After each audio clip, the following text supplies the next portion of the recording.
No episódio de hoje, abordaremos um dos eventos mais controversos do século XX, o assassinato de John F. Kennedy. Recentemente, a liberação de novos documentos secretos trouxe à tona informações que podem mudar nossa compreensão sobre esse episódio histórico. O que esses arquivos revelam? Qual foi o real envolvimento das agências de inteligência e que interesses estavam em jogo? Convido você a acompanhar esta investigação detalhada que nos ajudará a conectar os fatos e compreender melhor as forças que moldam a política global. Government officials insist that this is an isolated incident. O assassinato de John Fitzgerald Kennedy, 35º presidente dos Estados Unidos, permanece como um dos episódios mais controversos e debatidos da história moderna. Ocorrido em 22 de novembro de 1963 em Dallas, Texas, o atentado contra Kennedy não apenas chocou o mundo, como inaugurou uma nova era de desconfiança pública em relação aos centros de poder, especialmente as agências de inteligência. Agora, décadas após o crime, novos documentos foram oficialmente liberados pelo governo dos Estados Unidos, e o conteúdo traz indícios que reacendem perguntas ainda sem resposta. A administração do presidente Donald Trump havia prometido liberar todos os arquivos relacionados ao caso ainda durante seu primeiro mandato. No entanto, por pressões internas ou por motivos ainda não totalmente esclarecidos, a liberação integral foi postergada. Somente agora, por conta de uma série de exigências legais e pressões populares, os arquivos começaram a ser disponibilizados em sua totalidade. São mais de 80 mil páginas de documentos, muitos deles revelando camadas até então desconhecidas do que realmente pode ter ocorrido nos bastidores do poder norte-americano. Entre os pontos mais sensíveis revelados por esses documentos, chama a atenção o envolvimento de Lee Harvey Oswald, acusado formalmente de ser o autor dos disparos que mataram o presidente. Contudo, a figura de Oswald não aparece apenas como um possível atirador solitário. Os arquivos indicam que ele mantinha contatos com representantes da antiga União Soviética, além de ter viajado ao México e visitado a embaixada cubana pouco antes do crime. Ele também viveu por um período em Minsk, o que alimenta a hipótese de envolvimento ou, no mínimo, de observação por parte da inteligência soviética. Mas o que antes parecia incriminar diretamente os rivais ideológicos dos Estados Unidos, agora é visto por muitos analistas como uma possível manobra de encobrimento, uma operação clássica de bandeira falsa. A teoria da bandeira falsa consiste em atribuir a responsabilidade de um evento a terceiros, para justificar ações estratégicas ou encobrir os reais autores. E os documentos mais recentes apontam justamente para essa possibilidade.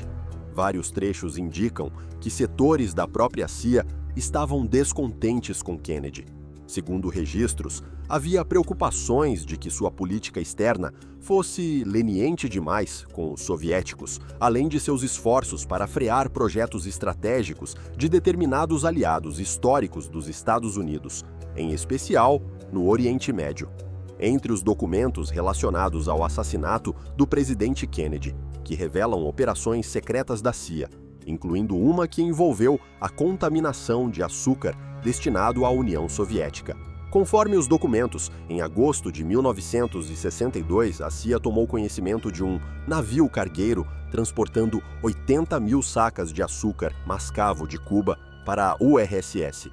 Aproveitando uma escala do navio em Porto Rico para reparos, agentes da CIA conseguiram, por meio de uma operação clandestina, contaminar 800 dessas sacas de açúcar.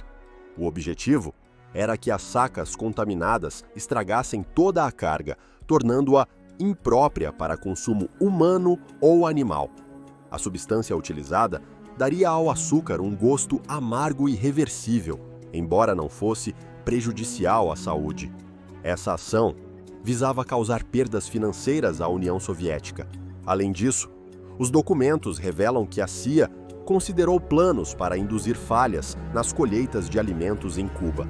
Em uma reunião em 1962, discutiu-se a possibilidade de implementar ações para prejudicar as plantações cubanas, como parte dos esforços para desestabilizar o governo de Fidel Castro.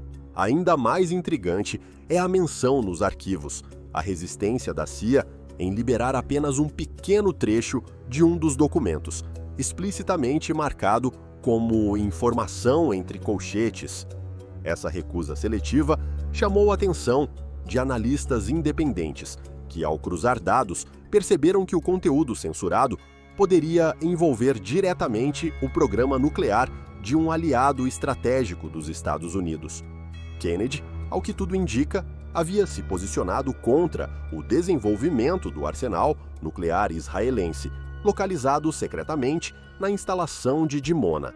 Isso contrariava profundamente os planos de Tel Aviv, cuja doutrina de segurança baseava-se na estratégia de dissuasão total. Conhecida como Opção Sanção, essa doutrina estipula que, caso Israel esteja sob ameaça existencial, utilizará todo o seu poderio nuclear, mesmo que isso leve a uma destruição mútua.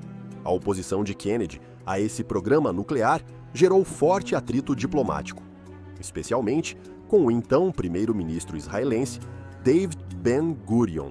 Por fim, há a questão da influência crescente de determinadas figuras ligadas ao setor de tecnologia e inteligência. À medida que mais documentos são abertos, o caso Kennedy deixa de ser um episódio isolado e passa a ser um espelho das tensões geopolíticas do século XXI. Com tantos interesses cruzados, alianças subterrâneas e segredos de Estado, uma coisa é certa: a história oficial está longe de ter contado toda a verdade. Inscreva-se no canal, deixe seu like. Até a próxima!